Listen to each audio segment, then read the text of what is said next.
to call upon some of you that have been here now, and you've been here for 5 years, you've been here for 10 years. When you first came, what kept you in this church?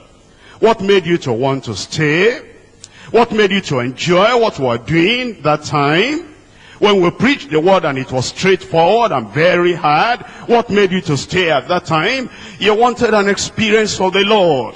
How is it that now many of us were changed? Now you come, and as you come now, you don't worry about the word anymore. It's even like some of us are not even interested that the sinners that come, they are not to hear the word of God. You are changed. The original excitement is no more there. The original interest and desire is no more there. And the original conviction, consecration is no more there. Bury yourself in the word of God and say, no matter how they preach it and no matter how it comes forth, all I want is the word. Are you not backsliding? Are you not losing interest in the word of God? If you have spent 5 years or 10 years in the church and you have lost so much, if you spend the next 5 years, the next 10 years, you're going to lose everything. And I'm afraid for some of you, you may not make it to heaven. And that's going to really mind me, and that's going to really make me unhappy. And if they cry in heaven, that's going to make me cry. You know I cry a lot. I don't know there's anybody in this church that cries as much as I do. I cry at home, I cry on the pulpit, I cry every time. You say, why is this pastor so emotional? You'll be emotional like me if you saw the people you are laboring on, and you give your whole life, and you read every day, and you pray in the night, and you do everything, and you lavish everything on them, and you turn your back on the world, and you turn your back on your family, and you turn your back on everything, and then just to pour it out to the people, and then when you serve the food in the plate, they put the place upside down, they throw the food away. You will cry if you were myself, cry if you were me, you were myself. And you saw people that are not interested in institution. They are not interested in holiness. They are not interested in righteousness. They are not interested in getting to heaven. And you see if you see all the jewelry I see here, you will cry if you were myself. I know what I teach, I believe, I know the word of God, and as you are coming in, when you come to that gate, and you understand that you want transformation in your life, transfiguration in your life, you know what you are going to do? You are going to check up the word. What is it in the word? Why don't these people wear jewelry? Why don't these people palm? Why don't they wear slacks? You see that, you see how some of the women are, and if you see all those things, when you come in, you'll be asking, why don't they do that? And then you go on your knees. Lord, give me what they have got. You say, Lord, I want to get ready for heaven. And you know, if you are not interested in the word, why are you there?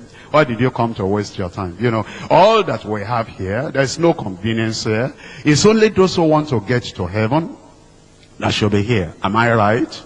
So, if you really want to get to heaven, that's what we're telling you, till old age. Even when you grow older, take an example from me. I shouldn't be talking about myself, but take an example from me. I've been preaching this salvation now for more than 20 years, in fact for more than 30 years. And when I come and preach salvation, I still preach it fresh, with action, and with excitement, and with burden in my heart. If I'm talking about holiness, I've been talking about that holiness for more than 30 years. I still talk about it with deep conviction. I don't change, even though there have been problems, and yet I remain as steadfast as I was in old age. I'm a little bit older than some of you now. I'm still moving on. And I'm still marching on. And even though there will be difficulties, and there will still be more difficulties, there will still be more persecution, I'm expecting there will still be more opposition for me. Yet in all that opposition, my only prayer is that anytime I will stop preaching the word of God, let the Lord take me home before I stop. Anytime I will not be able to declare unto you, I have become afraid of you members of the church, the people I brought into the kingdom. I have become afraid of the people I brought into the kingdom, and then I will close my mouth. I will not be able to tell the truth, oh Lord, if my converse will make me backslide. If the people that I brought into the kingdom will shut my mouth, I will not be able to tell the truth. Take me away, and then give them another person that will tell them stories. Give them another person that will deceive them. Give them another person that will not be able to take them to the kingdom. If they don't want to get to the kingdom, don't match me with you. Don't get me into your company. I want the people that want to stay in this church, and they want to stand by the word of God, and they're interested in the word of God, and you are committed to the word of God until old age. I know what they do outside. We know the kind of things they're doing outside there. We want the people that will stand on the word and say, until we become 70 or 80 or 100, whatever it is, we want to get to heaven. If you want to get to heaven, if that is your desire, can you rise up and talk to the Lord in prayer? That you don't want to waste our time here. You don't want to waste our resources here. All that we're doing, you want to stand upon the word of God. You want to stand upon the word of God.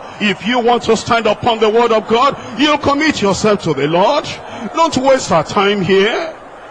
Don't waste your life here too. Give yourself to the Lord and say, yes, Lord, even until old age, even until old age, even until old age, I still want to be standing upon the word of God. The doctrine doesn't change. The conviction doesn't change. The word doesn't change. The teaching doesn't change. The restitution has not changed. The dressing has not changed. The conviction of the Bible has not changed. Love not the world, neither the things that are in the world. If any man loves the world, the love of the Father is not in him. It has not changed. We don't marry like the world. We don't bury like the world. We don't do anything like the world. It has not changed.